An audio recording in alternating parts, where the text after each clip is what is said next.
ওই আনসারী সাহাবীদের ব্যাপারে আল্লাহ তাআলা নাযিল করলেন, ওয়াল্লাযীনা তাবাওয়াউদ দারা ওয়াল ঈমানা মিন ক্বাবলিহিম ইউহিব্বুনা মান হাজারা ইলাইহিম ওয়া লা ইয়াজিদুনা ফী সুদূরিহিম হাজাতাম মিম্মা উতু ওয়া ইউসিরুনা আলা আনফুসিহিম ওয়ালাউ কানা বিহিম খাসাসা। আনসারীদের চরিত্রটা কেমন? কয় মুহাজিরদেরকে সব ধরে দিয়ে দেয়, তাদের প্রয়োজন থাকার পরেও তাদের মধ্যে কোনো হিংসা আসে না, তাদের প্রয়োজন থাকার পরেও মুহাজির সাহাবীদেরকে সব দিয়ে দেয়। ওমান ইউকা শুহা নাফসিহি ফাউলাইকা হুমুল মুফলিহুন। কয় যে তার দিলের কৃপণতা থেকে বেঁচে গেল, আল্লাহ তাআলা বলেন সেই হলো দুনিয়ায় সবথেকে বড় কামিয়াব। এতক্ষণ যা আলোচনা করলাম, সম্পদের ক্ষেত্রে বলেন, আর সুদ বলেন, ব্যবসায় ওজন কম বেশি বলেন, আর এই মেহমানদায় বলেন, সব কিছুর মূল হলো দিলের মধ্যে অর্থের লোভ, তাই না? দিলের মধ্যে কি? অর্থের লোভ। এই অর্থের লোভ যদি ছুটে যায়, আল্লাহর ভয় যদি দিলের মধ্যে ঢুকে যায়, তাহলে মাওলার সামনে দাঁড়াবেন। কেমন দাঁড়াবেন? ইল্লা মান আতাল্লাহ বিকলবিন সালিম। কয় যে ব্যক্তি সুন্দর হৃদয় নিয়ে, সুস্থ হৃদয় নিয়ে, যে হৃদয়ের মধ্যে অর্থের লোভ ছিল না, যে হৃদয়ের মধ্যে হিংসা বিদ্বেষ ছিল না, যে হৃদয়ের মধ্যে ভাই বোনদের হক বেড়ে খাওয়া ছিল না, এমন একটা সুস্থ হৃদয় নিয়ে যখন কিয়ামতের ময়দানে দাঁড়াবে, মাওলার সামনে ওই ব্যক্তিই কেবল দাঁড়াইতে পারবে। ও মুহতারাম ভাইও, সর্বশেষ একটা হাদিস বইলা আমি আমার আলোচনা শেষ করব। খুব ভয়ঙ্কর একটা হাদিস, খুব ভয়ঙ্কর একটা হাদিস আপনাদেরকে এখন শোনাবো, নড়াচড়া কইরেন না। মুসলিম শরীফের 2581 নম্বর হাদিস। রাসূল করিম সাল্লাল্লাহু আলাইহি ওয়াসাল্লাম বলতেছেন, ও আমার সাহাবীরা, দেউলিয়া কারে কয় চেনো? ভালো করে বুঝেন কি বলে দেউলিয়া। দেউলিয়া কারে বলে?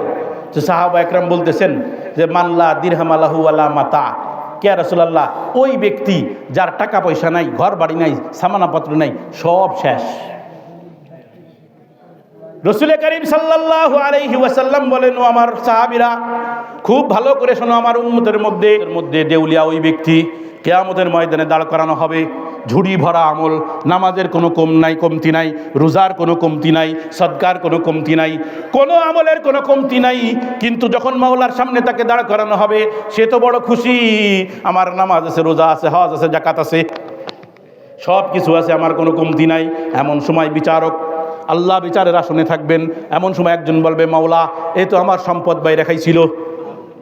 আর একজন আইসা বলবে, মাওলা, আমাকে একদিন গালি দিছিল। আর একজন আইসা বলবে, আমার একটা চড় দিছিল।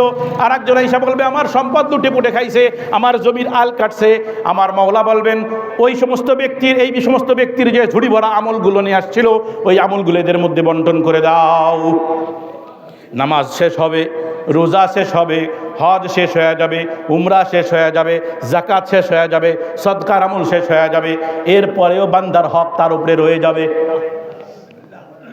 এখন বিচার যারা চাবে, কে আল্লাহ আমাদের তো রয়ে গেছে, তখন ওই সমস্ত ব্যক্তিদের গুনাহগুলোকে এই ব্যক্তির উপরে চাপাই দিয়ে আমার মাওলা বলবে, তাকে জাহান্নামে নিক্ষেপ করো।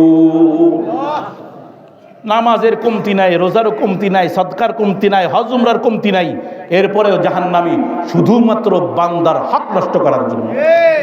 এই জন্য নিজের জীবনটাকে যদি নিজের জীবনের মধ্যে মুআমালা আর মুআশারা এই দুইটা ঠিক করেন, দেখবেন বান্দার হক সব ঠিক হয়ে গেছে, প্রতিবেশীর হক ঠিক হয়ে যাবে।